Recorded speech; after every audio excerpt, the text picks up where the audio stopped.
chosen ones, empaths, this narcissist threw everything they had at you.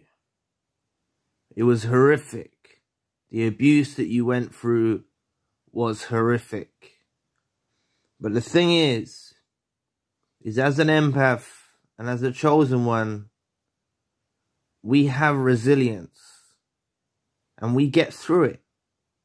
Regardless if you were discarded, reverse discarded, however it ended, you know, you actually get through some real turbulent times. And this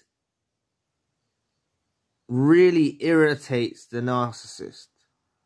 When they find out that they failed to destroy you, it basically eats them alive. It eats at them day in, day out. Eats at them. Because they have a fascination and are satisfied by misery and upset in your own life. This is what gives them fuel. This is what makes them feel great. Because naturally, through the course of the narcissistic relationship, at first they're orientating themselves towards you in a love bomb, but through our own traits and then being irritated by us throughout the relationship, through our positive traits, because of the reflection it shows them what they are, they often convert us into another form of supply, and it's one where they try and destroy. You know, the cycle of the relationship is love bomb, devalue, smear, destroy. You know, that's basically the cycle of the relationship that happens with a narcissist. And the thing is there were some days when we struggled. You know, I remember the early days when you struggle to eat and sleep when it first happens. And naturally days pass and you do get a night's rest and you do start to eat again. And this is all the healing that starts to take place. I've said this before. This is healing before you even realize. But they don't, you know, when you get further down the line, if you're not there yet, you know, when you get further down the line and you actually look back in retrospect at the whole entire relationship and you analyze it, you say, oh gosh, I was just so asleep. You know, one of these decrepit creatures can't come around me now. You know, because I'm going to see them from a distance. And that decrepit creature that was involved in my life, in whatever fashion they was involved in your life, whether it was romantic, friend, family, you know, that decrepit creature, you know you're done with them, you know. And this irritates the narcissist as well. But them failing to actually be, you know, a real decisive factor in your life that turns your life completely upside down. And that's why if you are looking at the situation like that, you're saying, right, I'm ruined, I'm heartbroken, I don't think I can love again. You know, if you're looking at it like that, don't look at it in a negative light. What you've got to say now is the reality of the situation is people have to earn your trust now. You're not going to easily trust someone. And you're not going to just settle with anyone. So your options are a lot slimmer of who you would choose to be with now. Because you've learned a harsh lesson. And this is, I know that sounds like a romantic sense, but even who you would choose your friend to be, like, you know what you want from someone nowadays. You know what to expect, what you want, what you desire from someone who's meant to fulfill a particular role in your life, you know. But these narcissists, they keep check up on you, you know. A lot of you are still closely connected to old affiliate groups of people or friends connected on social media, stuff like that. And word does get around, you know. The narcissist doesn't have to really go. Maybe in your own situation, they're totally cut out, and that is great. You know, you're doing everything perfectly. The narcissist in my life is completely cut out. But, you know, and I don't really even affiliate with a lot of people anymore. So I don't think they can find out information about me. But to be honest, they found the channel. So they can find out what I'm saying if they're watching these videos still about what I'm saying on the channel. But,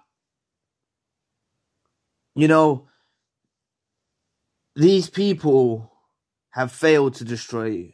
They've actually failed to destroy you. And it's something you should closely cherish, you know, because there's so many survivors that don't actually even awaken, you know. So they go away from the relationship maybe being devalued, smeared, gaslit, and maybe they blame themselves. You know, it's common for a narcissistic abuse victim to blame yourself about what's happened. But when you look at the bigger picture and you realize you're dealing with someone who is very closely connected to the demonic realm, someone who is spiritually bankrupt, someone who's morally bankrupt, they are complete savages. And you understand their tendencies of stimulation through your destruction. You know, they're very stimulated by that. So when you don't destruct, you don't collapse, you get back up again, you continue on your journey. Yeah, you've got a few scars, but that's thicker skin. And now you're tough skinned now. You're thicker skinned. You know what I'm saying? You're aware of these creatures in life now. You're spotting them in your family. You're spotting them in your friendship circles. You're awake. The narcissist never wanted this for you. You know, they wanted you to stay asleep. They didn't want you to awaken. They wanted to dumb you down. They wanted to destroy you. They wanted you to be caught up on them forever. You know, the narcissist goes away from a relationship regardless of if you were discarded or if you cut them off. They go away from the relationship believing that they can actually come back to you at some point. You know, they do believe that they can come back to us because we've showed that loving, caring side. They believe, there's a soft spot in us.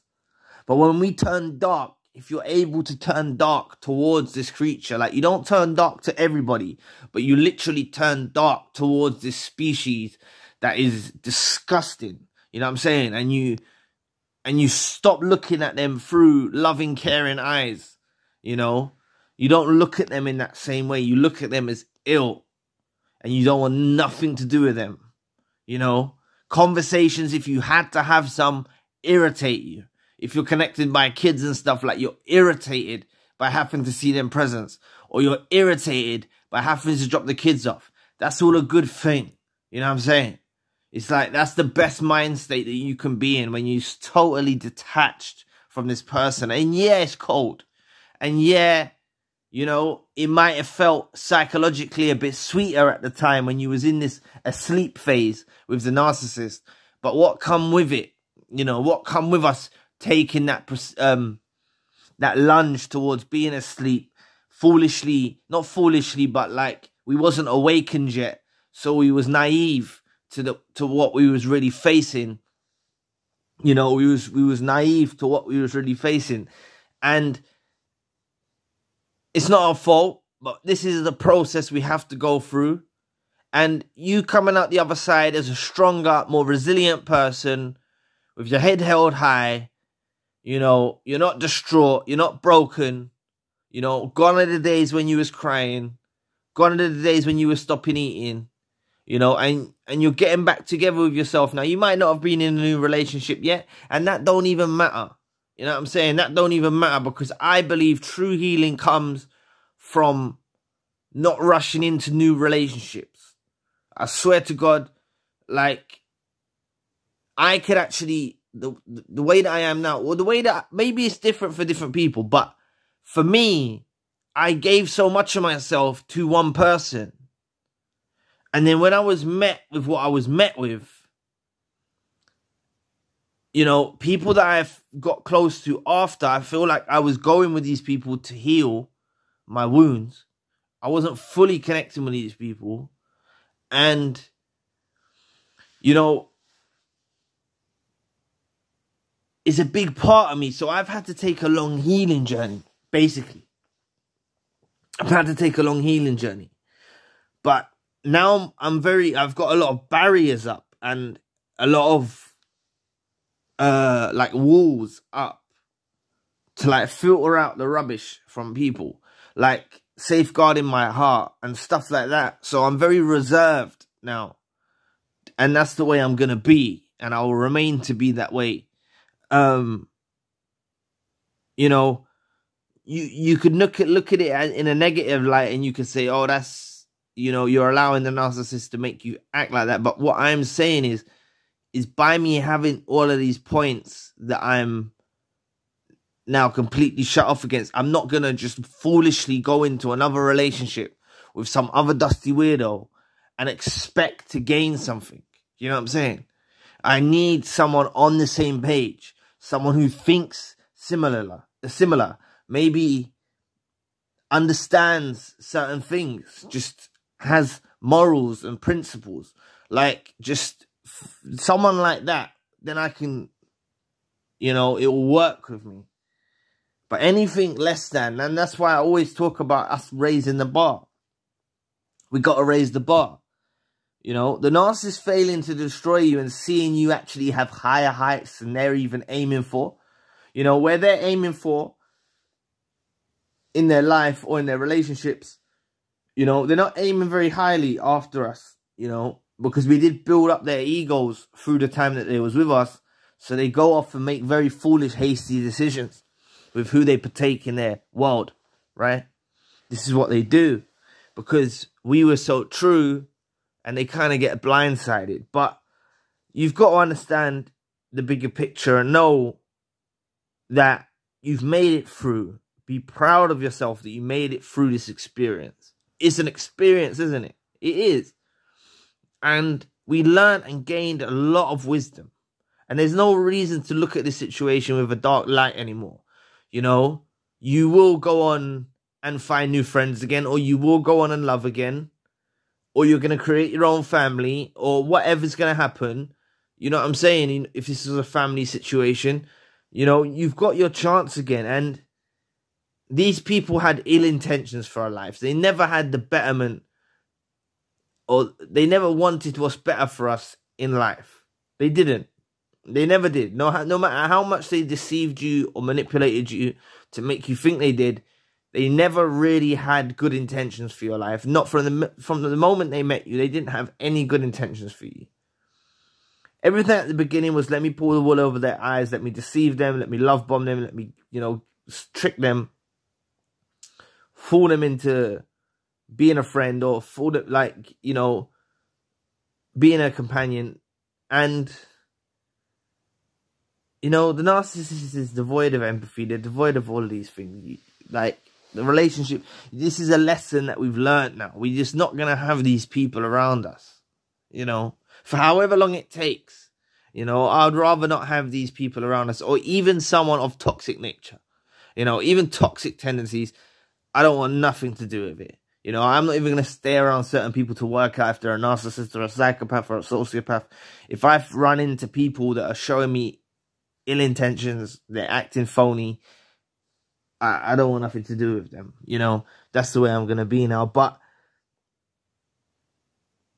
this narcissist that was involved in our lives is completely pissed that they didn't get one up on us and actually totally write us off. You know, they hate exposure. You know, that's not the reason why I'm doing this channel, and it wasn't started off the reason why I'm doing this channel. You know, but it's exposed them for what they are. You know, they hate exposure. You know, They could have put you through the biggest smear campaign. If you're able to expose them back, they hate it. They hate it.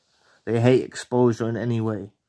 You know, so anyway, I've gone a bit off topic, but just understand that this narcissist has failed. Don't doubt yourself. Don't doubt yourself one bit, you know. I'm not telling you ain't been through hard times. I went through hard times as well. But they knew we was going to go through those hard times.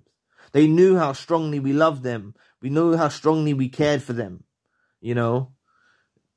As we, you know, they knew that we looked at them as a family figure, a friend or a lover. We looked at them with pure intentions. We was involved in these relationships with pure intentions. They knew that when these relationships come to an end, we will go through a grieving process, a healing process, and, you know, flip turning us upside. They didn't realize, they weren't prepared that we was going to, you know, propel forward, so to speak. We was going to propel forward and get stronger and ascend and become more resilient and stronger. They didn't realize this is going to happen. If it hasn't happened for you yet, it is going to happen.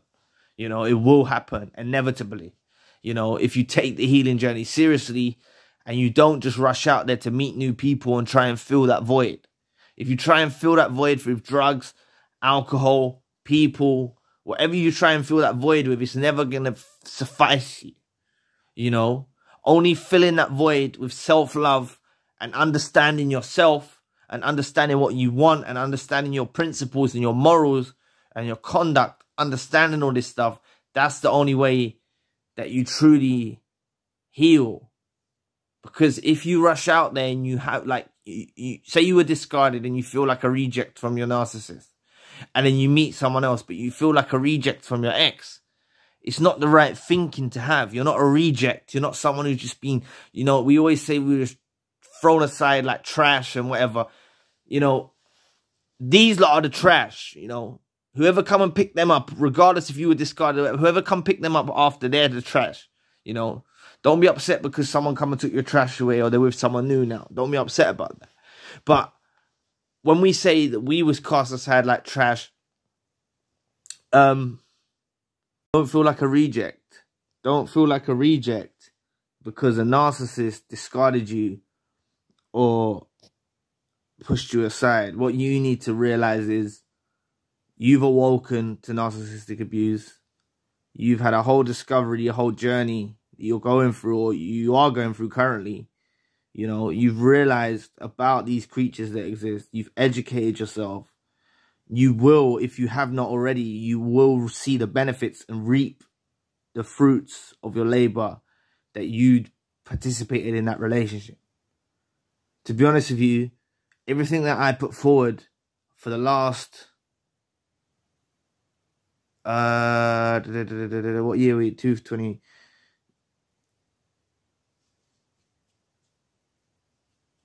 8 years. 9 years. Everything that I put forward into the world, right? Where I was sowing seeds. I'm only reaping the fruits of that labor now. I've noticed things manifest in my life now that I'm benefiting from, that I didn't know I was actually doing good deeds back then.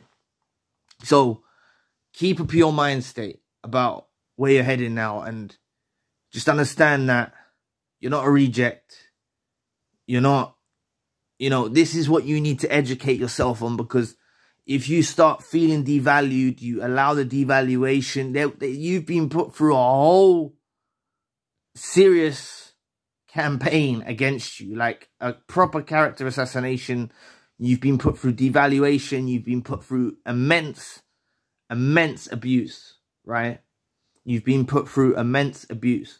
So don't, you know, allow what happened through this abuse to make you feel less than or like a reject. You need to see this for what it really is, you know? You need to see it for what it really is. This is a narcissist, someone who's ill, someone who has bad intentions for your life, and you've got caught up with them for whatever reason.